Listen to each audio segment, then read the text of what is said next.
Shalom teman-teman yang dikasihi oleh Tuhan. Sebelum kita mendengar kebenaran firman Tuhan, mari kita bersatu hati di dalam doa. Mari kita berdoa. Bapa, terima kasih untuk hari ini. Kalau sebentar kami mau mendengar kebenaran firman-Mu, bukakanlah pikiran setiap kami ya Bapa, sehingga ketika kami mendengar kebenaran firman-Mu, kami dapat mengerti bahkan menjadi pelaku kebenaran firman-Mu. Di dalam nama Yesus Kristus, kami telah berdoa dan mengucap syukur. Haleluya. Amin. Teman-teman, hari ini saya mau berkhotbah didasarkan pada kitab 1 Samuel pasal yang ke-30, ayat yang ke-6 sampai yang ke-9.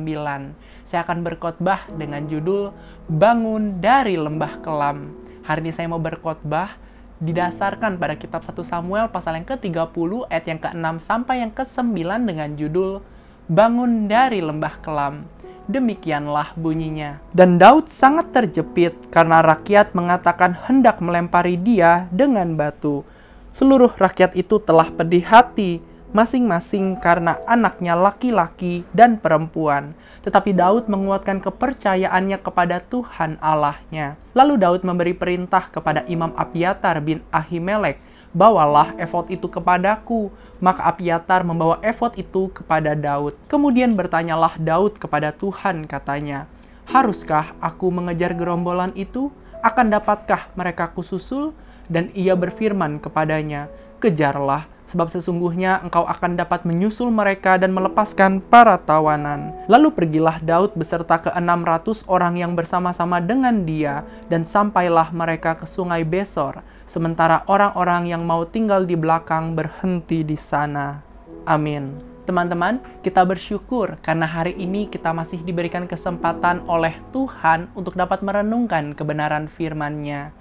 Ayat-ayat yang baru saja kita baca ini sebenarnya dilatar belakangi oleh keadaan sukar atau lembah kelam yang sedang dialami oleh Daud dan orang-orangnya, di mana tanah Negeb dan Ziklag telah diserbu dan dibakar habis oleh orang Amalek. Tidak hanya itu, semua orang yang ada di sana pun ditawan, termasuk istri dan anak-anak mereka. Sehingga Daud bersama dengan orang-orangnya menangis dengan nyaring. Dan dalam ayat-ayat ini kita dapat melihat keadaan Daud yang sangat terjepit, di mana rakyat hendak melempari diri Daud dengan batu. Namun di dalam keadaan yang sukar atau lembah yang kelam, Daud menguatkan kepercayaannya kepada Tuhan dan bertanya kepada Tuhan, apakah Tuhan berkehendak untuk Daud menyusul orang Amalek. Singkat cerita, pergilah Daud bersama dengan ke-600 orang yang bersama-sama dengan dia untuk menghadapi Amalek. Yang hendak ditekankan dalam ayat-ayat ini adalah ketika Daud berada di dalam lembah yang kelam, Daud menguatkan kepercayaannya kepada Tuhan. Lalu pergilah Daud beserta ke-600 orang-orang yang bersama dengan dia untuk menghadapi Amalek. Kata lalu pergilah Daud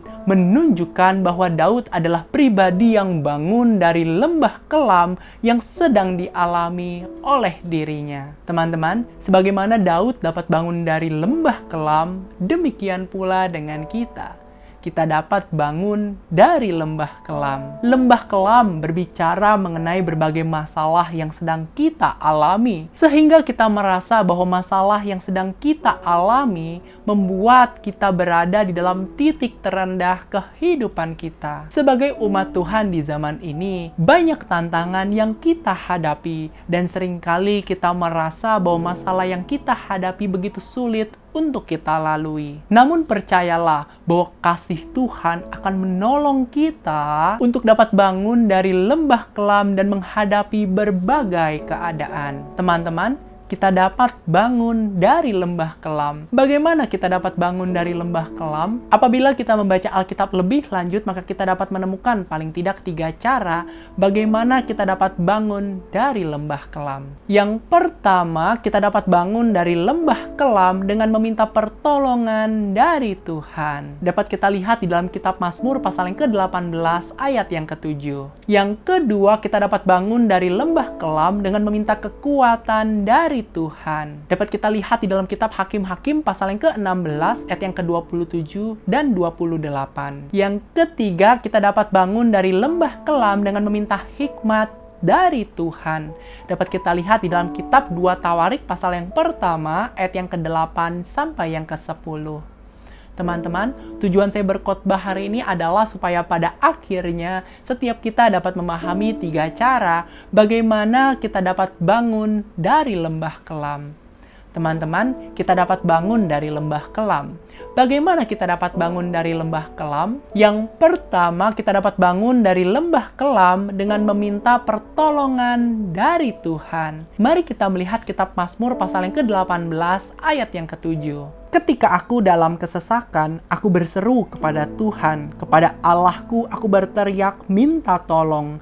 Ia mendengar suaraku dari bait-Nya, teriakku minta tolong kepadanya sampai ke telinganya. Ayat yang baru saja kita baca ini adalah nyanyian dari Daud kepada Tuhan pada waktu Tuhan telah melepaskan Daud dari cengkeraman segala musuhnya dan dari tangan Saul. Dan dalam ayat ini kita dapat melihat bahwa ketika Daud berada di dalam kesesakan atau lembah yang kelam, Daud meminta pertolongan kepada Tuhan dan Tuhan mendengar seruan yang Daud naikkan. Di dalam perjalanan kehidupan Daud, Daud sering mengalami berbagai kesesakan. Hal tersebut dialami olehnya karena ia sering dikejar-kejar oleh musuhnya. Namun ketika Daud meminta pertolongan kepada Tuhan, Tuhan menolong Daud dari masa sukar yang dihadapi olehnya, sehingga ia dapat terluput dari musuh yang berkehendak untuk mengejar dirinya. Sebagaimana Daud dapat bangun dari lembah kelam dengan meminta pertolongan Tuhan, demikian pula dengan kita. Kita dapat bangun dari lembah kelam dengan meminta pertolongan dari Tuhan. Di dalam kitab Mazmur pasal yang ketiga ayat yang ke-9 dikatakan, dari Tuhan datang pertolongan, berkat-Mu atas umat-Mu,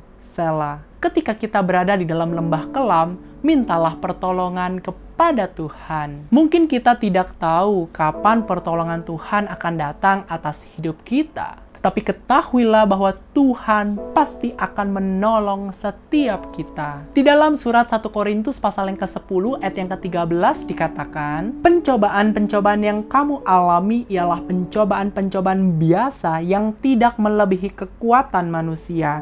Sebab Allah setia, dan karena itu ia tidak akan membiarkan kamu dicobai melampaui kekuatanmu. Pada waktu kamu dicobai, ia akan memberikan kepadamu jalan keluar, sehingga kamu dapat menanggungnya. Mungkin ada di antara kita yang menganggap bahwa masalah yang sedang kita hadapi begitu berat untuk kita lalui. Namun ketahuilah bahwa setiap masalah yang Tuhan izinkan untuk kita alami tidak melebihi batas kekuatan kita. Mungkin ada di antara kita yang saat ini sedang berada di dalam kelemahan, baik itu fisik ataupun finansial. Mintalah pertolongan dari Tuhan dan percayalah bahwa Tuhan pasti akan membukakan jalan. Di dalam Injil Lukas pasal yang ke-11 ayat yang ke-13 dikatakan, jadi jika kamu yang jahat tahu memberi pemberian yang baik kepada anak-anakmu, apalagi Bapamu yang di sorga, ia akan memberikan Roh Kudus kepada mereka yang meminta kepadanya. Ketahuilah bahwa Tuhan akan menolong kita melalui Roh Kudus-Nya,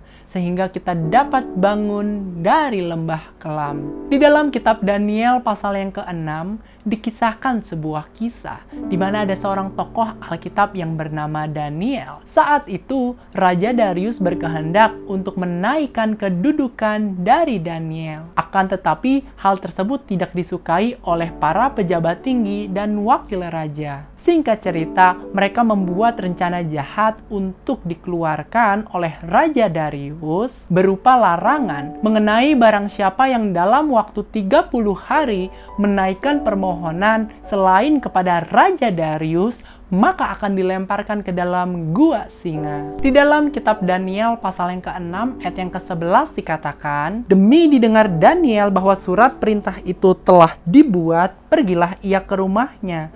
Dalam kamar atasnya ada tingkap-tingkap yang terbuka ke arah Yerusalem. 3 kali sehari ia berlutut, berdoa, serta memuji Allahnya. seperti yang biasa dilakukannya. Setelah Daniel berdoa kepada Tuhan, kita mengetahui bahwa doa yang dinaikkan oleh Daniel di hadapan Tuhan tidak membuat Daniel terluput dari lembah kelam, yaitu gua singa. Namun kita dapat mengetahui bahwa sekalipun Daniel berada di dalam lembah kelam, Tuhan tetap ada dan setia untuk menolong Daniel. Sehingga Daniel dapat bangun dari lembah kelam, di mana ia dapat tetap hidup dan dapat dibebaskan dari gua singa. Daniel adalah salah satu tokoh di dalam Alkitab yang dapat bangun dari lembah kelam dengan meminta pertolongan dari Tuhan. Daniel tidak mencari pertolongan kepada manusia, melainkan Daniel mencari pertolongan dari Tuhan melalui doa yang ia naikkan di hadapan Tuhan. Sebagaimana Daniel dapat bangun dari lembah kelam dengan meminta pertolongan Tuhan, demikian pula dengan kita. Kita dapat bangun dari lembah kelam dengan meminta pertolongan dari Tuhan. Teman-teman, kita dapat bangun dari lembah kelam.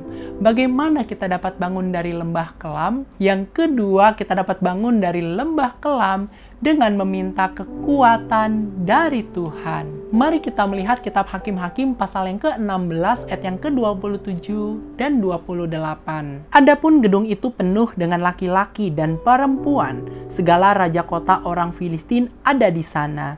Dan di atas sotoh ada kira-kira 3.000 orang laki-laki dan perempuan yang menonton lawak Simson itu.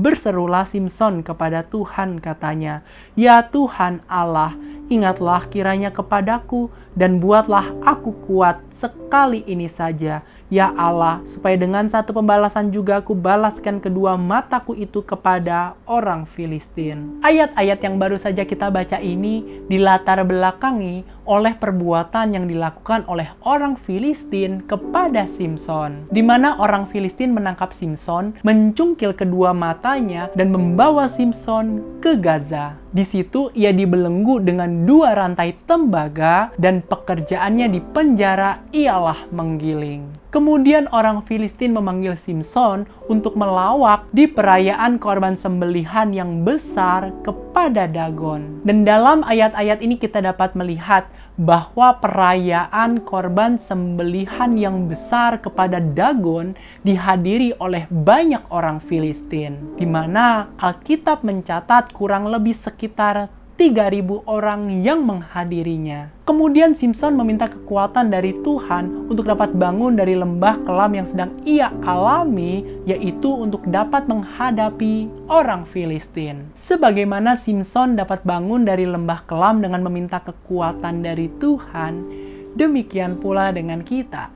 Kita dapat bangun dari lembah kelam dengan meminta kekuatan dari Tuhan. Di dalam kitab Yesaya pasal yang ke-40 ayat yang ke-29 dikatakan, "Dia memberi kekuatan kepada yang lelah dan menambah semangat kepada yang tiada berdaya." Melalui ayat ini kita dapat mengetahui bahwa Tuhan adalah pribadi yang akan memberikan kekuatan kepada setiap orang yang lelah atau tidak berdaya. Apapun masalah yang sedang kita hadapi saat ini yang membuat kita merasa lelah ataupun tidak berdaya, bawalah semua hal tersebut ke dalam tangan Tuhan dan mintalah kekuatan dari Tuhan, sebab Tuhan akan menguatkan dan memberikan semangat kepada kita. Berhentilah untuk mengandalkan kekuatan kita sendiri, sebab kekuatan kita sangatlah terbatas. Mintalah kekuatan dari Tuhan yang tak terbatas di dalam menjalani kehidupan ini. Ketika kita berada di dalam keadaan yang begitu lemah, kita seharusnya mengambil keputusan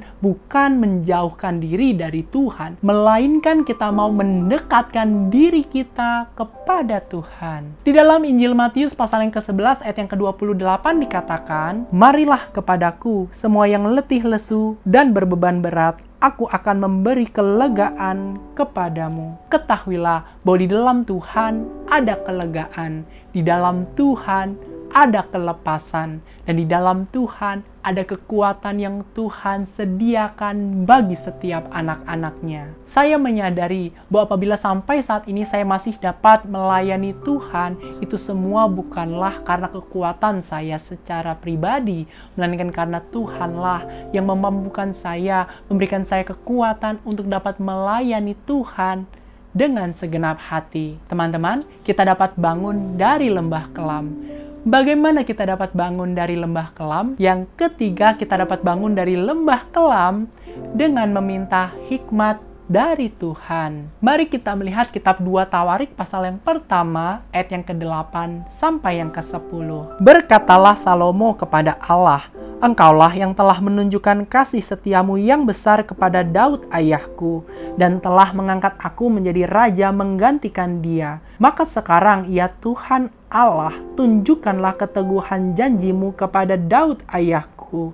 Sebab engkaulah yang telah mengangkat aku menjadi raja atas suatu bangsa yang banyaknya seperti debu tanah. Berilah sekarang kepadaku hikmat dan pengertian, supaya aku dapat keluar dan masuk sebagai pemimpin bangsa ini. Sebab siapakah yang dapat menghakimi umatmu yang besar ini? Ayat-ayat yang baru saja kita baca ini dilatar belakangi oleh penampakan diri Tuhan kepada Salomo, serta firman Tuhan supaya Salomo meminta permintaan kepada Tuhan. Dan dalam ayat-ayat ini kita dapat melihat isi permintaan dari Salomo kepada Tuhan, yaitu supaya Tuhan memberikan hikmat kepada dirinya, sebagaimana Tuhan telah mengangkat diri Salomo sebagai raja, supaya Salomo dapat menghakimi umat Tuhan yang begitu besar. Bagi Salomo, memimpin umat Tuhan yang besar bukanlah hal yang mudah. Itu adalah masa sukar atau lembah kelam yang dimiliki oleh Salomo apabila hikmat Tuhan tidak menyertai dirinya. Sebagaimana Salomo dapat bangun dari lembah kelam dengan meminta hikmat dari Tuhan, demikian pula dengan kita.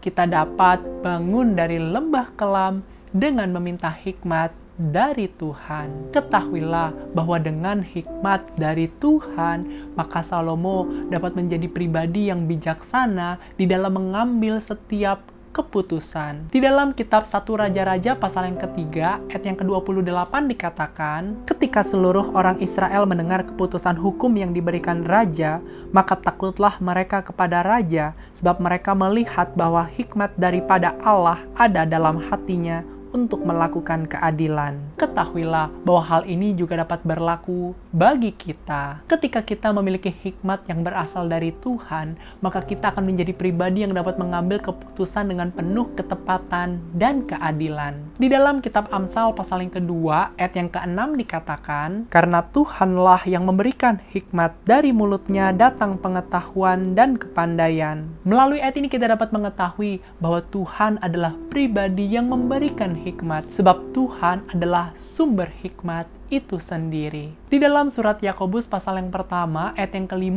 dikatakan, tetapi apabila di antara kamu ada yang kekurangan hikmat, hendaklah ia memintakannya kepada Allah, yang memberikan kepada semua orang dengan murah hati dan dengan tidak membangkit-bangkit, maka hal itu akan diberikan kepadanya. Di dalam kitab 2 Samuel pasal yang ke-5, ayat yang ke-19 sampai yang ke-25, dikisahkan sebuah kisah, di mana ketika orang Filistin mendengar bahwa Daud telah diurapi sebagai raja atas Israel, maka orang Filistin berkehendak untuk mau menangkap Daud. Ketika Daud mendengar hal tersebut, maka Daud pun pergi ke kubu pertahanan untuk berdoa kepada Tuhan. Kemudian Daud bertanya kepada Tuhan, apakah dirinya harus maju untuk melawan orang Filistin. Kemudian Tuhan berkata kepada Daud untuk maju melawan Filistin karena Tuhan akan menyerahkan orang Filistin ke dalam tangan Daud. Singkat cerita, Daud mengalahkan orang Filistin. Akan tetapi, orang Filistin maju sekali lagi. Kemudian Daud bertanya kembali kepada Tuhan.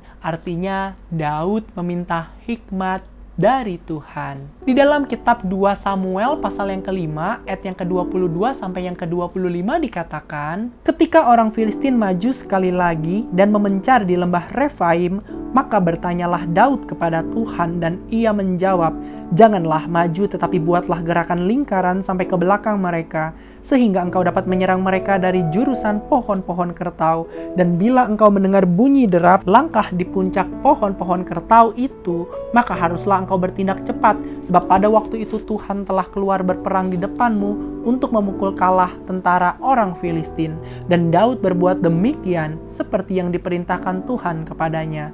Maka ia memukul kalah orang Filistin mulai dari Geba sampai dekat Gezer. Melalui kisah ini kita dapat belajar bahwa Daud dapat bangun dari lembah kelam, yaitu dari serangan orang Filistin, karena Daud meminta hikmat dari Tuhan. Daud tidak mengandalkan kemenangan di masa lalunya, melainkan ia selalu belajar untuk mau mengandalkan Tuhan di dalam segala aspek kehidupannya. Daud adalah pribadi yang mau mengandalkan hikmat Tuhan, sehingga ia dapat bangun dari lembah kelam yang dialami oleh dirinya. Sebagaimana Daud dapat bangun dari lembah kelam dengan meminta hikmat dari Tuhan, demikian pula dengan kita. Kita dapat bangun dari lembah kelam dengan meminta hikmat dari Tuhan. Teman-teman, demikianlah khotbah saya hari ini dengan judul Bangun dari Lembah Kelam, yang didasarkan pada kitab 1 Samuel pasal yang ke-30 ayat yang ke-6 sampai yang ke-9.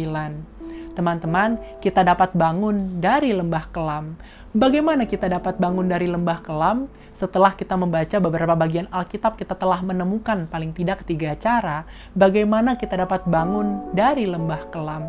Yang pertama, kita dapat bangun dari lembah kelam dengan meminta pertolongan dari Tuhan. Yang kedua, kita dapat bangun dari lembah kelam dengan meminta kekuatan dari Tuhan. Yang ketiga, kita dapat bangun dari lembah kelam dengan meminta hikmat dari Tuhan. Kiranya kebenaran firman Tuhan yang telah kita dengarkan dan renungkan hari ini menjadi berkat dan penghiburan bagi setiap kita. Amin. Mari kita bersatu hati di dalam doa. Mari kita berdoa. Bapa, terima kasih untuk kesempatan hari ini, di mana kami boleh mendengar kebenaran firman-Mu ya, Bapa. Apapun lembah kelam, atau masa sukar, atau masalah yang sedang kami hadapi saat ini, kami percaya bahwa kasih-Mu itu selalu ada bagi setiap kami ya, Bapa. Oleh sebab itu, kami mau meminta pertolongan yang berasal daripada-Mu ya, Tuhan. Karena kami percaya di dalam Tuhan selalu ada jalan keluar. Kami juga berdoa kiranya Engkau memberikan kami kekuatan untuk dapat menghadapi dan melalui segala hal yang Engkau izinkan terjadi ya, Tuhan. Dan kami juga percaya bahwa hikmat yang berasal daripada-Mu ada di dalam kehidupan kami. Sehingga seberat apapun masalah yang sedang kami alami, kami dapat melaluinya dan menerima kemenangan yang berasal daripada Tuhan. Di dalam nama Yesus Kristus, kami telah berdoa dan mengucap syukur. Haleluya. Amin.